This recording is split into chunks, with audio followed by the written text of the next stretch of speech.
Welcome to Clear the Clutter. My name is Margaret, and this podcast is where I give you practical and spiritual advice to get your time back so you can finally spend it how you really want. Hello, welcome to today's episode. So today is episode number 53, and it is all about money. So we've talked about money in the past.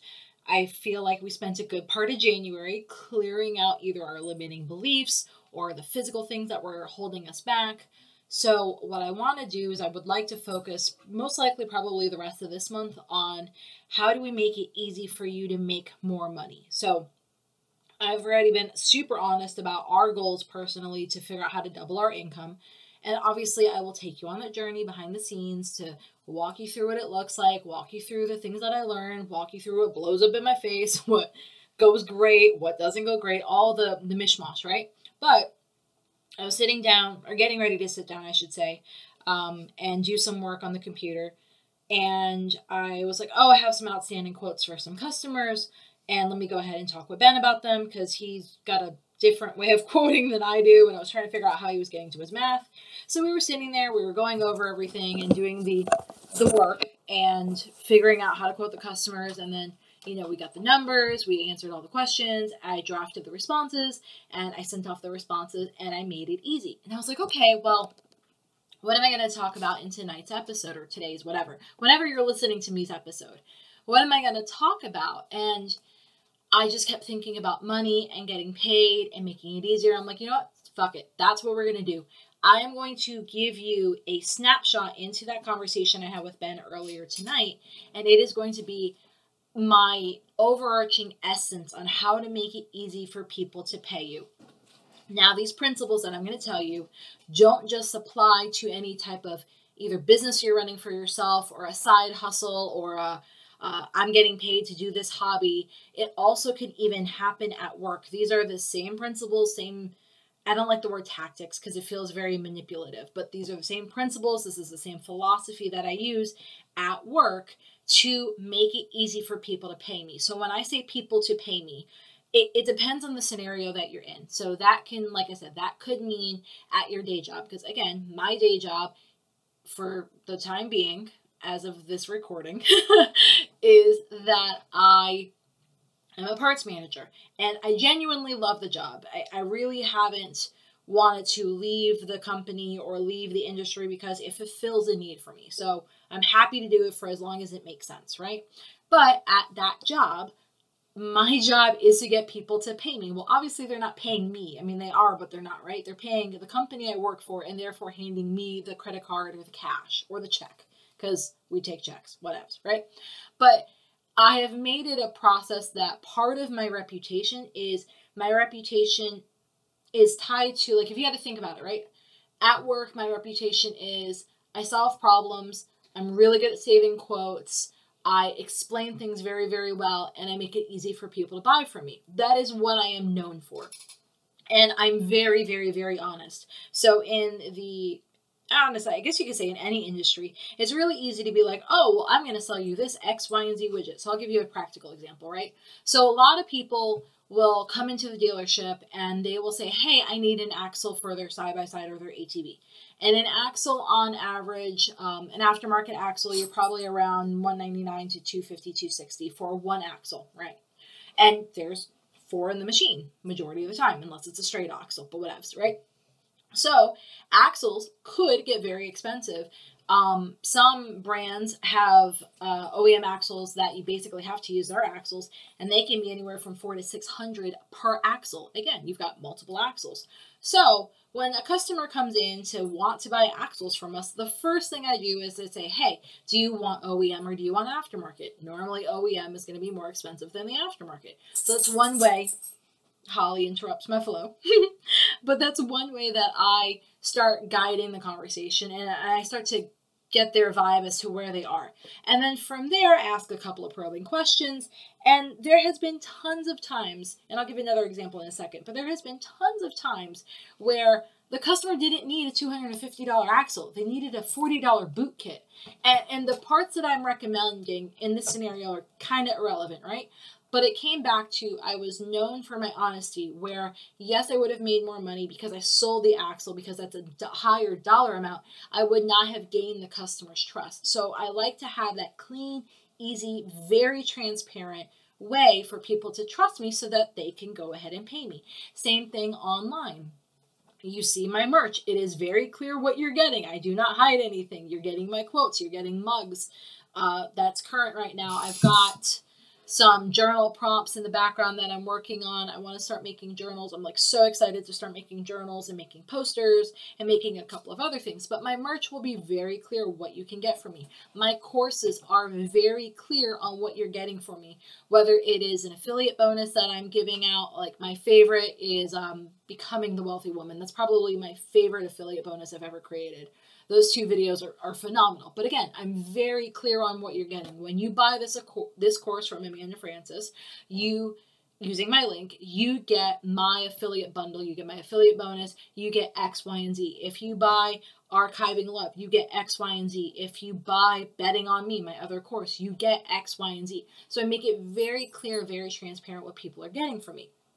And all of that comes down to, we have to make it easier for people to pay us. And I'm going to stereotype, and I do apologize for any men that are listening to this podcast. And maybe you have the same issues as the women that might be listening, or whatever you identify as. Because again, my intention is never to upset anyone. So for the peoples, let's do it that way. For the peoples that are listening that identify with this problem, you might have grown up not understanding the way to ask for money in a confident manner, in a non-sleazy manner, in a manner that by having someone pay you, you're actually giving them kind of more value than what they're paying you for. Now, I don't mean that in a sense that you're devaluing your work and you're doing things for cheap and you're starting to become bitter. That's not the scenario at all. But the amount of value that you're giving, the amount of trust that you're building, the amount of clarity you're bringing to the situation, the amount of ease you're bringing to this whole scenario and this whole vibe is worth so much that when someone pays you, they're like, well, of course I would pay X, Y, and Z person. Why wouldn't I? They made my life easier. They saved me, I had $180 when I should have bought an axle and it was a boot kit instead. They saved me on a carburetor rebuild, because that's another question. That was the other example I wanted to bring up. So the other thing that I get asked at my day job all the time is someone will call and say, hey, I need to order a carburetor. And I'm like, okay, clearly they don't need to order a carburetor. 9.9 out of 10, they need something else, but let's go with it. I'm like, okay, cool, not a problem. I find out what the machine is. And then as I'm looking it up, I was like, okay, well, quick question before I look up the carburetor. Have you done a rebuild kit? And 9.9 out of 10, they're like, no, I've never done that. What is that? And I'm like, well, a rebuild kit, if you feel comfortable doing it, is all the components that you need to take a carburetor apart, rebuild the carburetor, and then put it back together. Normally, a carburetor rebuild kit on average is $40 to $60 per carb, and depending on the machine, some of them I have multiple carburetors, some of them are a single carburetor. Versus, and this is my sales pitch, because it's not a pitch, but it's the sales truth, let's call it. Versus a carburetor on average is $350 plus. I've seen them as cheap as $350. I've seen them as expensive as $600-800. So hence why I'm asking if you've done a rebuild first, because it's a better bang for your buck. And then if someone says, oh, well, I'm not comfortable doing that, well, the service department can go ahead and do a rebuild. On average, it's an hour a carb. So even still, at the hourly rate of $110, plus the rebuild kit, you're $160, $170-ish with tax versus a $400 carburetor to actually make that carburetor run and work.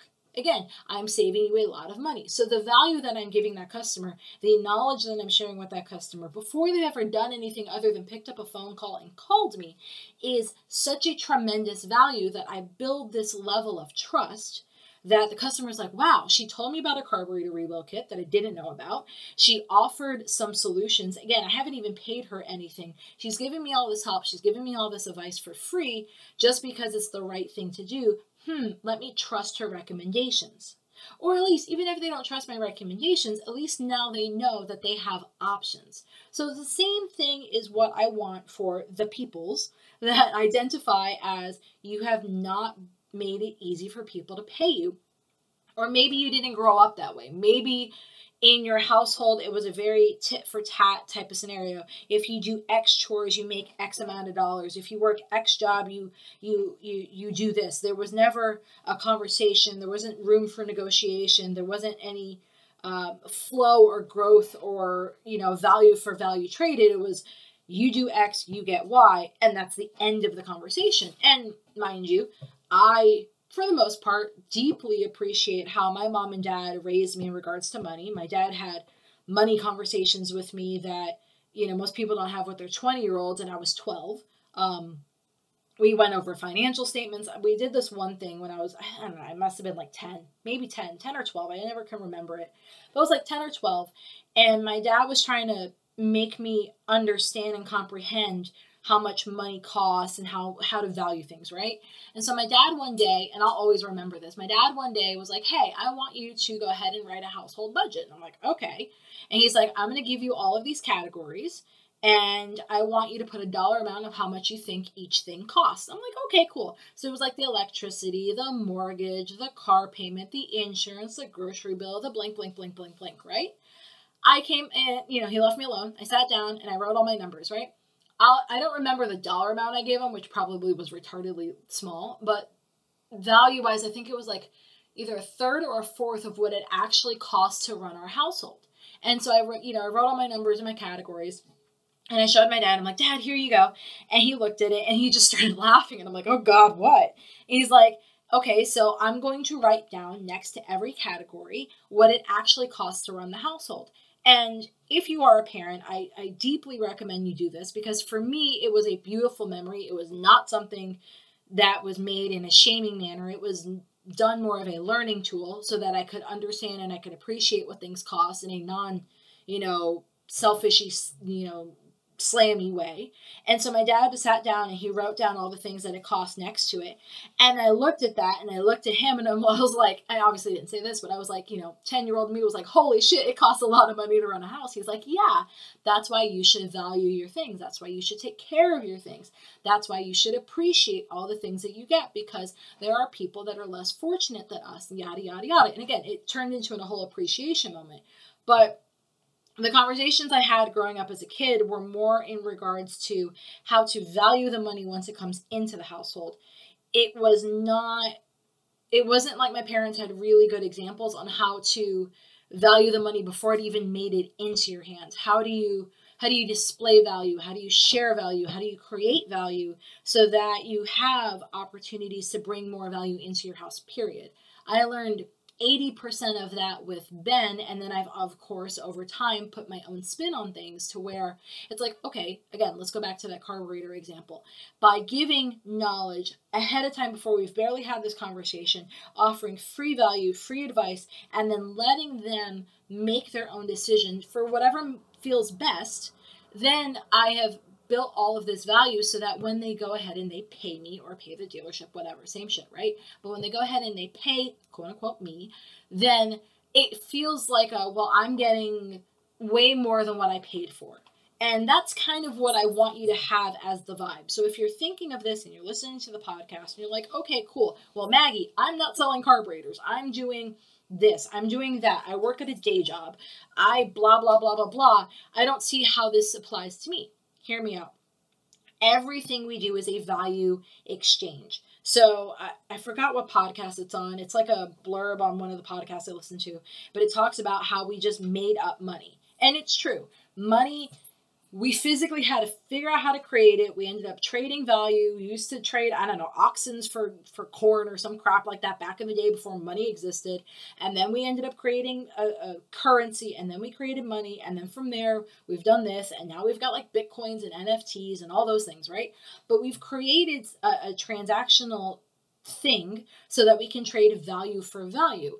Well, if you are not very good in the beginning stages of giving out value, the value you're going to get in return is either going to be hard, messy, or not what you feel you should be compensated for.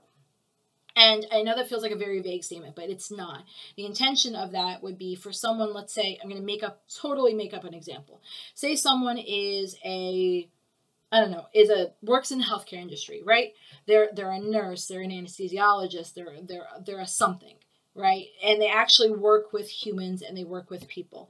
What they're doing is they're trading their time, their energy, their dedication, their physical presence to go ahead and keep someone healthy, and in return they get value for it.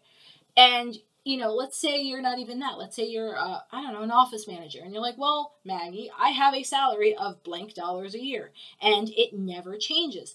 Well, I would say it doesn't change right now. I always feel that there is ways to bring in income and bring in money into your household. And that's outside of the, whether you want to create a side hustle, whether you want to create something, however it is, there's always ways to bring in more value. Maybe you get a different job. Maybe you freelance. Maybe you consult. Maybe you get a bonus for every time you do blank, or you save the company blank, you get a bonus of this in return. There's always ways to bring in value, aka more money, into your house. But I go back to the whole premise of all of this, right? Because I wanted you to understand how there's multiple ways of value that can come in, and multiple ways that should be an exchange, not just a gimme, gimme, gimme. And I will put one little caveat. I would not have been able to have had this level of a conversation, which feels extra woo, and it might be the drink that's sitting next to me, but it felt like extra woo.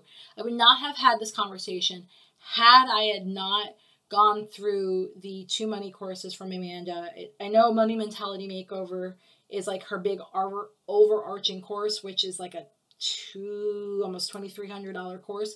Not everyone could afford that. I couldn't fucking afford it when it first came out. So I did her Elevating into Overflow course, and I did her, there was another one, Elevating to Overflow, and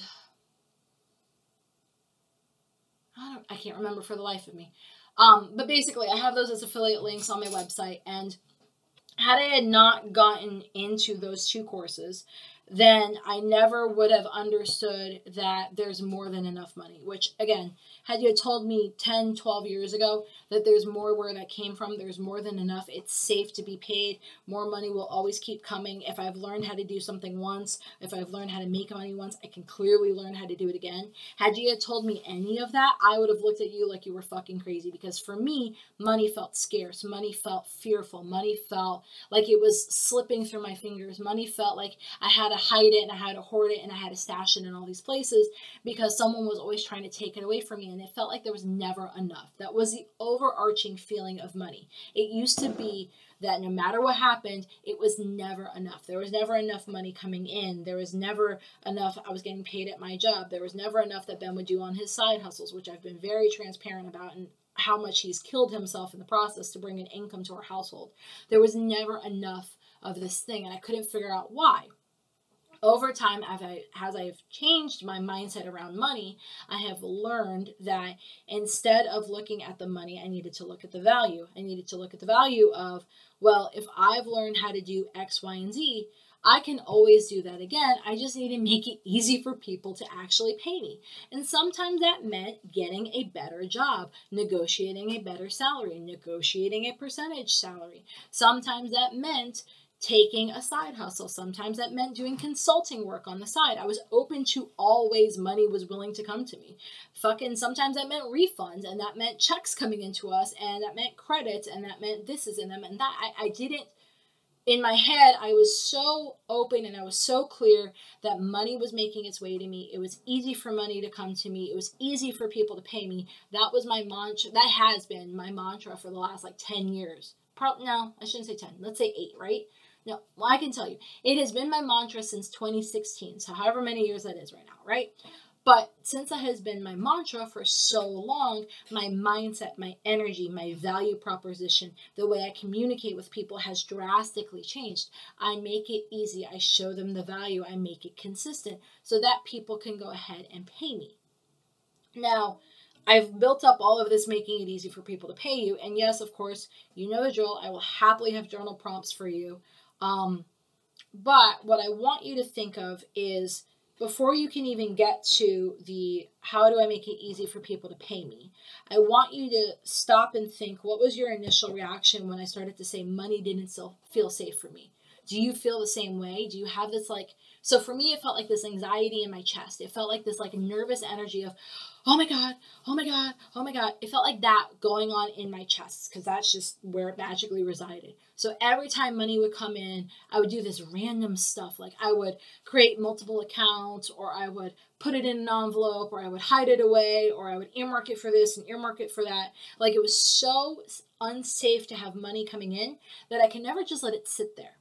And just like sit there and do nothing. No, it had to have a plan. It had to have things attached to it. It had to have an earmark. It had to have a goal. It had to have something, because if I just let money sit there, it would go away. So if I tied it to something, at least I knew where it went. Because again, I go back to the entire vibe I had from money before 2015 or 2015 and prior was money didn't feel safe. Money felt like it was running through my fingers versus now, like I've said, money feels, well, I don't know that I have said that. So money to me, present day, feels like overflow. I have consciously worked very hard on my mindset so that money feels like overflow.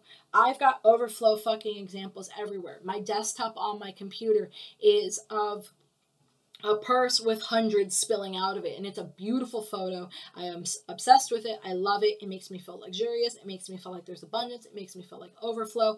I ended up taking the same picture again because we're in fucking East BFE, Okeechobee, Florida. So we use checks everywhere here because they like checks versus running a credit card. So whatevs, right? So I took that same photo and I made it my checkbook photo. And every time I write a check, it doesn't matter if it's for $2, $200, $2,000, every time I write a check, I feel so abundant because I'm like, oh my God, this is what my brain is telling me. This is what I'm representing. This is what I'm calling into my life. We have so much money that if I had put my purse down, money would spill out and there would still be more where that came from. And I even put on my check, elevating into overflow. I'm obsessed with that phrase. Amanda Francis, I made that part of her course. I fucking loved it. I swear to God, like one day I might even get it tattooed on me. I love it so much because to me, it brings in the frequency, it brings in the vibe, it brings in the value, it brings in the energy of there's more where that came from. My skills are valuable, my services are valuable, my knowledge is valuable, my time is valuable, my energy is valuable, how I show up is valuable. There's all of these things that are so valuable that when I apply them, I get paid. And I make really good fucking money doing what I'm doing because I'm passionate, because I'm excited, because I'm honest, because I'm authentic, because I follow through, because I figure out all these easy but different ways to make it easy for people to pay me. And that's what I want you to think of as we go through the rest of this. And again, I got some really good journal prompts. I'm like kind of super excited. I'm trying not to like dive into them right this second. But that's what I want you to think of. Where do you feel like, what is the vibe when I tell you money? I've heard this phrase so many times and I don't like to like just copy it. But basically, if I came up to you and I said, hey, I'm going to hand you $10,000 right now. What does that make you feel? Does it make you feel anxious like it used to make me feel? Does it make you feel excited? Does it make you feel confused? Does it make you feel overwhelmed? Because if you can't, and it feels like a cop-out, but it's genuinely not a cop-out. If you can't figure out how to take that feeling and turn it into anything outside of abundance, joy, overflow, happiness. If you can't figure out that, I can guarantee you, you will figure out how to sabotage all of these other things so that instead of making it easy for people to pay you, you make it stupid hard for people to pay you. So I'll give you a clear example.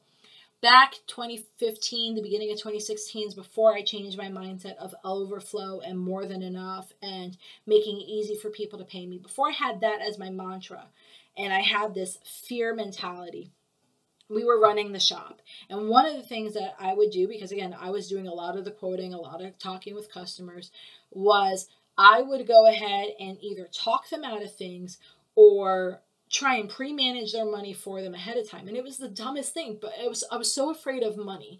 I was so afraid of if money comes in, I'm not going to know what to do with it. I'm not going to know how to handle it, which is why I created the phrase, and it's one of the cups that's in the merch store, is what I don't know, I hire someone to teach me. I was so afraid of money coming in and what about taxes and what about expenses and how do I pay us and all of those things that until I got my mindset around if I don't know what to do with the money, I hire someone to teach me. I hire a bookkeeper. I hire an accountant.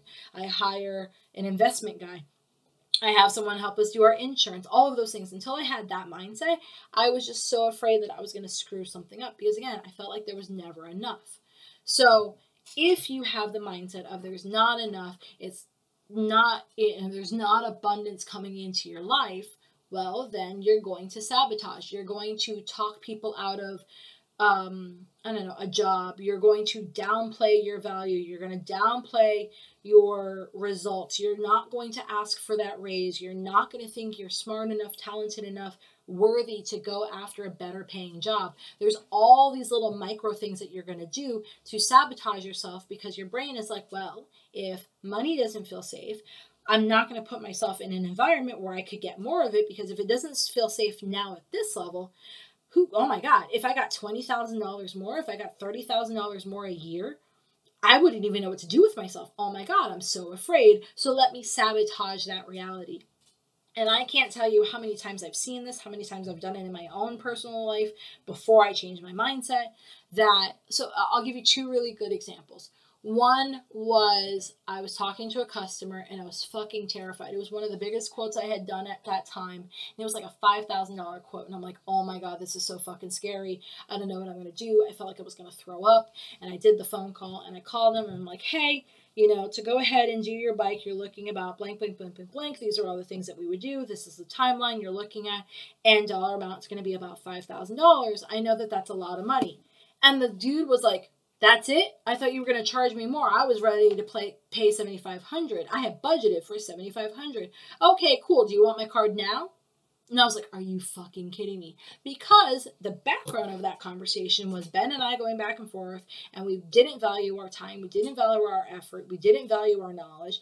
And we ended up doing a fucking discount, and we charged him, I think we probably would have ended up charging him like $6,500.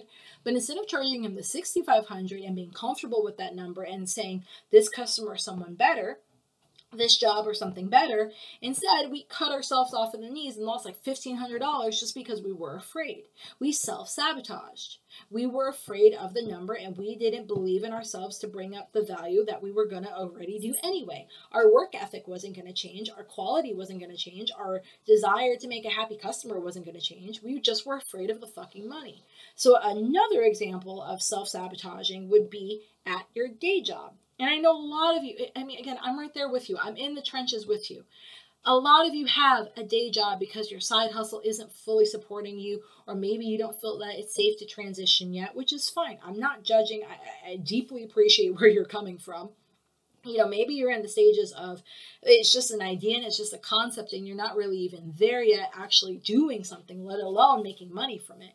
But wherever you are, I fully understand and I fully support you in the sense that what you could be doing in your day job to sabotage yourself would be not asking for a raise every single year.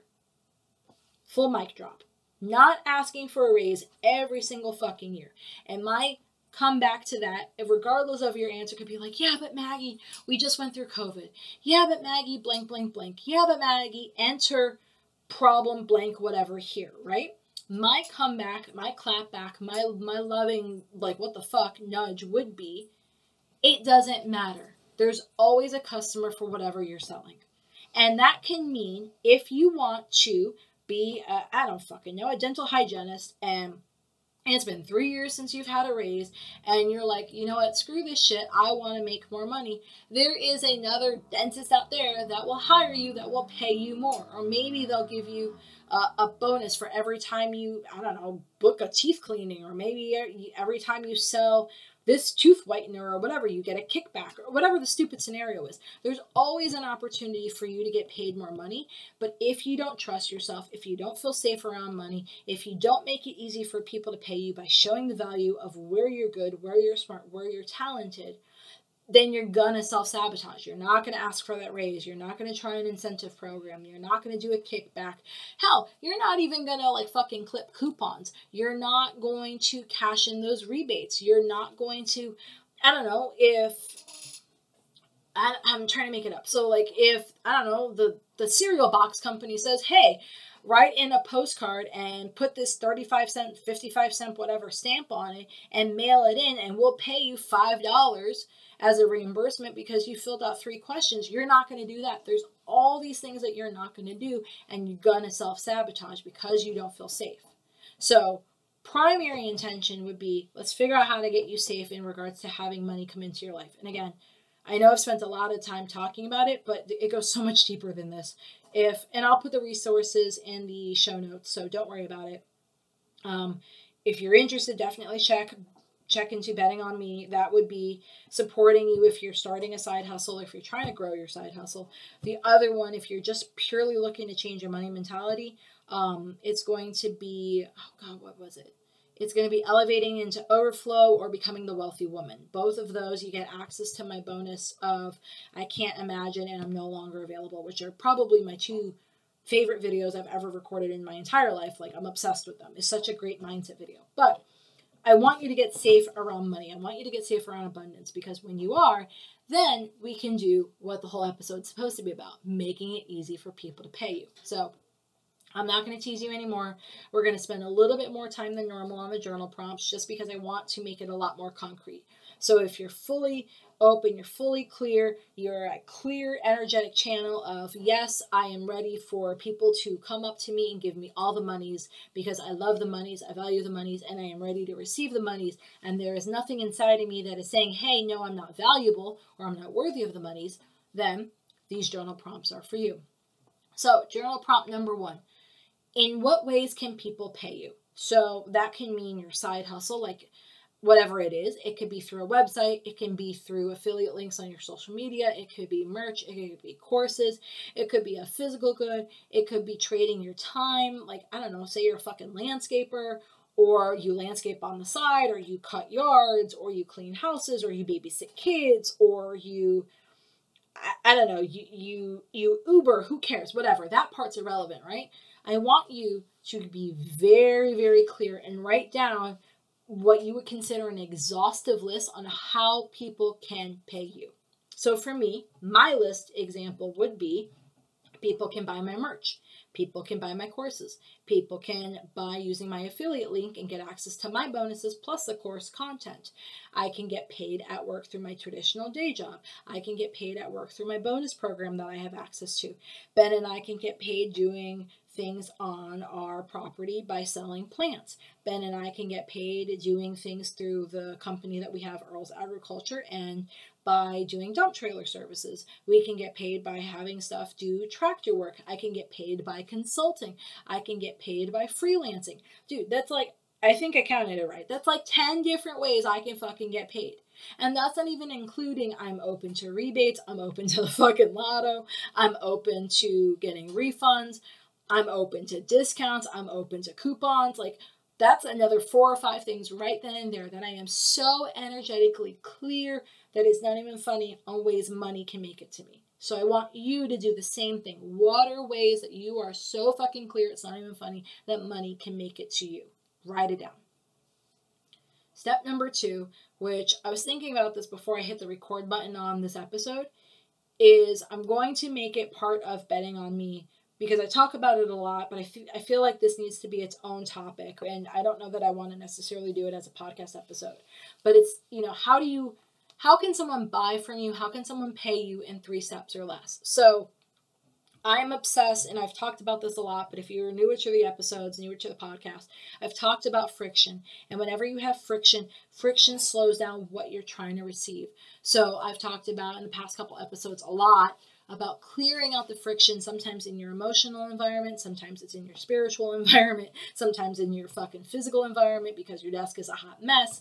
But I want you to clear out the friction. And when you start paying attention to it, you're going to think I'm crazy on this one, but humor me, right? Go look at Amazon. Go try and buy something from Amazon. They have it that you can buy from them in one fucking click. So they have the buy with one click button, and the conversion ratio, and I'm not quoting exactly, but bear with me, right? The conversion ratio is if you make it that someone can buy from you within under 3 steps or less, your conversion ratio is anywhere from 80 to 75%, which is fucking astronomical. Anything past that, you drop down to like 60, 50, 40, 30%. Your conversion ratio is like garbage. So I want to know, how can people pay you in 3 steps or less? So I will give you multiple examples because, again, this is what I am here for, all the examples and all the realities that you can try and see if you like. So my job can pay me in 3 steps or less by obviously paying me my weekly salary. They can pay me by my commissions. They can go ahead and pay me by my bonuses. So that's 3 different ways that I can get paid within 1 step. Basically, if I sell and I hit whatever the number is, there's 3 different categories that I can get paid because of that one number that I have hit. So that's getting paid in 1 step. Another tangible way to get paid, let's say that you are starting your own thing, or you have vitamins that you recommend, or you're in network marketing, which I've done in the past and I deeply love and appreciate. Some of my best friendships have come from network marketing. Maybe you're doing that. Maybe you're cutting lawns on the side. Maybe you're babysitting. So if those are your realities, let's make it easy for people to pay from you. So let's say you are babysitting, right? There should be 2 ways that you can get paid. You can get paid in cash, or you can get paid by sending them a PayPal link, a Venmo link, a Facebook Pay link. You can fucking email them an invoice in some other platform that I don't even know exists. You can Zelle them. You can have them Chase pay you. But that would be like a 1, if maybe 2-step way to get paid. If it's cash, it's fucking cash. That's 1 step, right? They hand you the cash and you say thank you, bye-byes. But, that would be 1 to 2 steps of getting paid. If you are selling a product, whatever the product is, whether it's your own product, an affiliate product, network marketing product, then I would encourage you to have use Linktree, because I'm obsessed with Linktree right now. I'm like totally into the Linktree vibes and all the links. But like you could use Linktree and have all of your links there. So let's say you are doing vitamins. When I just talked my girlfriend into this one, and I'm so grateful that she did it. She is let's call her a mommy influencer. She's a baby mommy influencer. I love her to pieces. She's half Japanese, half American, and she's got this really cool audience that she supports, and she just had 2 babies, and she is really, really good about mixing in how she talks about her vitamins and how she brings that into their life so that not only she's supported, but both of her babies are supported. Both of her babies have been on these vitamins since pre-womb. And she does all these super cute videos of like her little boy taking the vitamins, and then obviously because she's still breastfeeding, so her daughter's getting vitamins through the breast milk and all that, which is, it's phenomenal. The way she does it is so seamless, it's so clean that I love it. So I was like, yo, boo, you've got to do this. You need to go on your Linktree, because we're all about the Linktree right now. I'm like, you need to go on your Linktree and you need to make a link, vitamins for kids under blank. You need to make a link for vitamins for, teenagers, vitamins for adults, vitamins for mommies, or, during pregnancy, vitamins for mommies post-pregnancy, because she also does yoga classes, and she's done a ton of prenatal classes, so she's really, really knowledgeable in that area. And so I was like, you need to make a link so that whether you use the link on your Insta stories, use it on your feed, you're talking with someone or whatever, not only, you can send them the link, but if someone is in your sphere, in your influence, they can go ahead and buy for you super fucking easy. You can put link in bio, and instead of them searching in your bio and going, shit, what link was it? Oh my God, I gotta save it. They can click on your Linktree account. And if you've never heard of it, I probably should say it is Link, Linktree. It's fucking phenomenal. Literally, I was looking the other day, there's this one dude that I'm like kind of obsessed with. He had like probably 400 links. He had every single podcast episode plus affiliate links in his Linktree account. So I was like, oh my God, I've been thinking too small. I clearly need to do all the links. So I'm in the process of doing all the links. But I was like, boo, you've got to take all of these links, these 5 or 6 links that you're recreating every fucking time, and you're making all of this energy, all of this extra work. Who knows how many sales you're losing out on? You need to have them all there. So someone does one click, they click on your Linktree. Let's say it's 2, right? They click from your Insta stories, and then they click on your Linktree account. If they click on your Linktree account, they click on the vitamins for under 2-year-olds, whatever the heck it's called. They click on that. Boom. Now they can buy from you. That was 3 freaking steps. Click on Insta stories, click on Linktree account, click on vitamin link for babies. 3 steps someone can buy from you. So that is the goal. However you are getting paid, I want you to get paid in under 3 steps, and I want you to count it. And the other thing I want you to do, because we're all in the vibes of being aware of making it easy for people to pay us. When you're doing things in your day-to-day life, I want you to pay attention to when you're doing money transactions. So whether you're buying something online, you're buying something in the store, you're paying a friend, you're paying over this, you're paying that, it doesn't matter. Anytime you are transferring money from you to someone else, I want you to count how many steps it took. We had a conversation, we did this, we did that, blah, blah, blah, blah, blah. Count how many steps it took. And then I want you to start paying attention. How does that make you feel? For most people, they are unaware that every single time they're doing a transaction and it's under 3 steps or less, they feel ease, they feel relief, they feel like, oh, this is so much better, which is why Amazon's a multi-bajillion-dollar company. They made it super fucking easy to buy from them. There's no more friction. Versus, I don't know, I'm making it up, and I'm going to pick on Macy's. Poor Macy's, right? But Macy's, I love them to pieces. You have to add the shit to the cart, then you have to pick your size, then you have to fill out all of your information, then you have to hit the buy button, then PayPal has to open up, then you have to fill all the shit out in PayPal, then you have to hit that button, it redirects you to another button, and then boom, now you can pay. Or shit, same stuff with like Victoria's Secrets or any of the other merchants. That's 6, 7 steps right there. That's not 3. Not, hey, load all your information ahead of time. Go ahead, have the cart right there. You just hit 2 buttons. Boom, you get paid. So I want you to look at that. I want you to pay attention to that so that you can see where the friction is so that you can mimic what you enjoy. For me, I love having all of my links. Again, I've talked about Linktree how many times by now? But I love having all my links in one clean spot. I have this one page in my Evernote account, and it's literally all of my links. It's show notes, it's my podcast stuff, it's my course stuff, it's my affiliate links. It's all in one clean spot. So instead of having to search everywhere, I can go to that one page, I can copy the link, I can send it out however I need to send it. So that's, again, 2, maybe 3 steps. So how can people buy from you in less than 3 steps or less? Which is why that is going to be a whole episode in the Betting on Me course, for sure. Because, like, I could talk about it for days. So, journal prompt number 3 is probably the most hidden gem of this podcast. It's going to be, what problem are you solving for them? Now, if you can get really, really, really, really fucking clear on what problem you're solving for someone, it's going to be 1,000 times easier for someone to pay you. When someone does not feel, and that can be related to value. So if they feel the value, you're providing, the value that you're creating for them, then majority of the time it's easier for someone to pay you. It's the same shit. It's just a different way of looking at it. What problem are you solving for them? So at work, I am solving the problem of my unit is broken. I need parts, help. I solve that problem. In the plant business, we are solving the problem of buying bulk loads of palm trees at one time, which, don't get me started on the palm trees. They're just driving me nuts right now. Or if it's on the agricultural side of the business that Ben and I do, we are solving the problem of getting soil out to someone in a bulk manner. We're getting rock out to someone. We're getting filtered out to someone. We're doing all these things, right? So what problem are you solving for them? And even still, I even think about that too. What problems am I solving for you as you're listening to this this episode?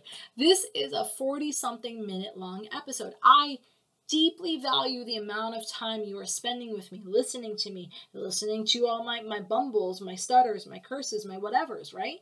So I want to be very, very clear on the problems I'm solving for you. And in return, to make sure I am solving those problems for you, I give you journal prompts. That's why I'm so obsessed with my journal prompts. And that's why my journal prompts are fucking killing it on not Instagram. It's on Pinterest. I was looking at my Pinterest stats before I came on, and I was like, holy shit, my journal prompts and my quotes are outperforming everything fucking else because on Pinterest, I'm solving a problem. Why do most of us go to Pinterest? Either to dream up a new future or to fucking look for quotes. And I kill it at the quotes. I kill it at the journal prompts. So I'm solving problems for you. So same thing. I want you over time, and go back to this over and over and over again and think about it, sleep on it, meditate on it, whatever. But I want you to continue to get clear. What problem are you solving for them? Because the more clear that you can get, the easier it is for you to articulate that, the easier it is for people to pay you. Okay? And that, of course, leads into number 4. How clear is the communication being in regards to the value you're giving them, the problem you're solving for them. So are you still kind of bumbling in it?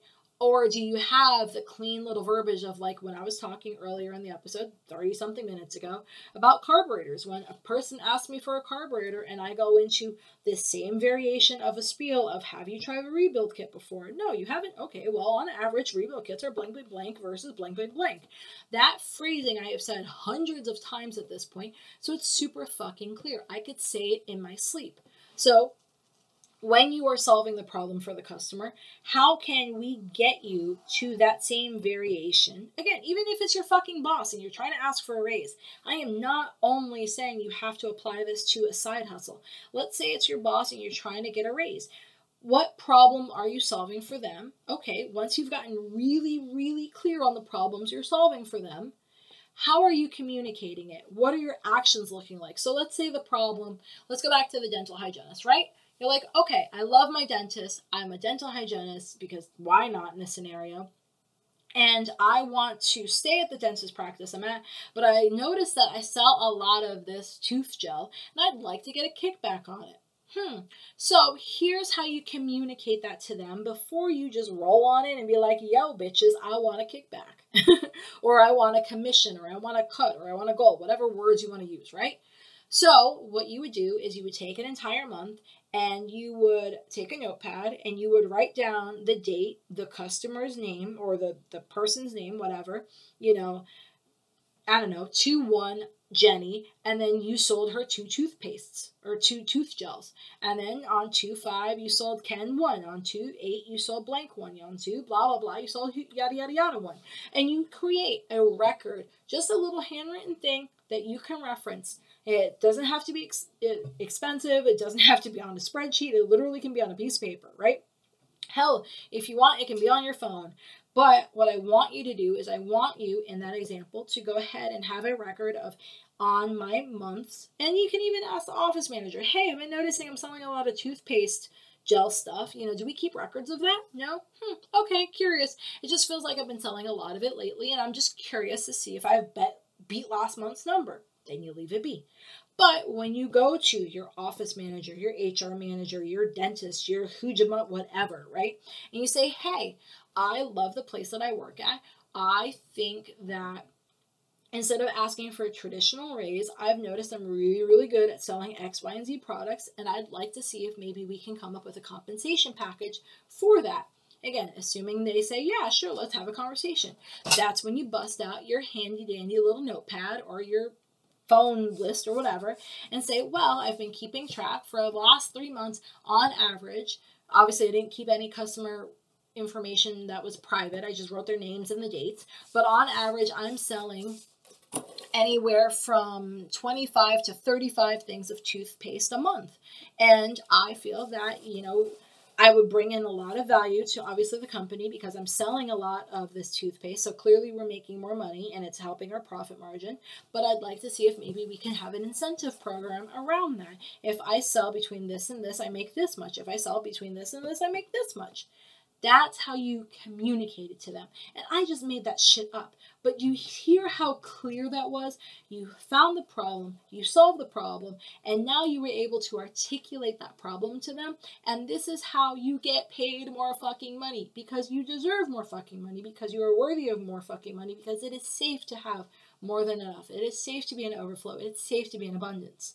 But I want you to figure out how, whether your version of that, what does it look like? Take out dental hygienist, enter your own scenario here. How do you communicate that super fucking clearly to your peoples that are paying you the problems you're solving? How do we do that? That's journal prompt number 4. And then journal prompt number 5 is what you're getting paid for the dollar amount make you happy. And I know that might not make sense, but bear with me, right? So going back to the very first example of this night, Ben and I were working on quotes for customers before I sat down to do some podcasting. It's like, okay, we were trying to figure out the quotes. We started to fall into some bad habits. And I'm like, no. Let's do it this way. Regardless of what the customer wants, regardless of whatever we are assuming, because all of it is an assumption, regardless of what we are assuming for everything, if we do the job at X dollar amount, is it profitable and does it make us happy? Because if it doesn't do both, we have so many other things on our plate, it is not fucking worth it. I have now the mentality, I did not have it before, this customer or something better, this job or something better, this whatever or something better, this launch or something better, this always something or something better. I'm not beholden, or I don't have this fear mindset that it has to be this one thing because it'll never happen again. So I want you to, when you're looking at this dollar amount, when you're putting out this effort, when you're going to get rewarded for the value that you're putting into it, does the dollar amount make you happy? Because if the dollar amount does not make you happy, again, you're going to go back to, like, I don't know, see example number 32 here.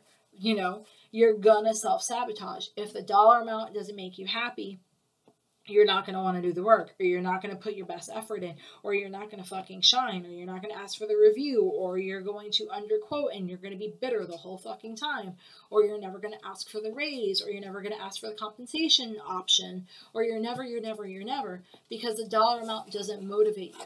And I don't want you to think that the money always has to motivate you, but it should bring joy. Like, when you're doing all this stuff, I want you to start associating every single time. When I do this, I get paid that, and it brings me joy. Because if you do that, that's a very happy, healthy cycle to be in. It's not manipulative. It's not evil. It's not taking advantage of someone. It is saying, I feel I am being very well compensated for the value I am exchanging. And that's what I want you to get to. So that's why I want you to look at the dollar amount you're getting paid, and I want you to mess with the number until you're actually really happy with it. And then when you're really happy with it, run with it, embrace it, vibe with it, woo with it, whatever with it, but totally run with it, because your energy, your passion, your joy, your articulation on something, your ability to communicate your value is going to be so much more clear, because you can get behind it, because you don't have to subconsciously self-sabotage because you didn't want it to begin with. So, with that being said, that is all the journal prompts, 5 journal prompts. I know we've been on a roll by 6, 7, and 8, but tonight it's only 5. So 5 journal prompts for you on how to make it easy for people to pay you. I know I talked about a ton of links. Don't worry about it. Go to the show notes. All the links will be there. Or go to my Linktree account. Again, all the links will be there.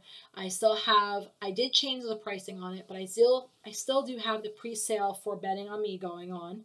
I'm still in the process of recording the courses. So my philosophy, at least for this course and for this launch, is while I have the pre-sale open, it will be at a significant discount versus once all the audios are created, because it's an audio only course. I vibe with audio, I run with audio, so let's just fucking run with that on the course, right?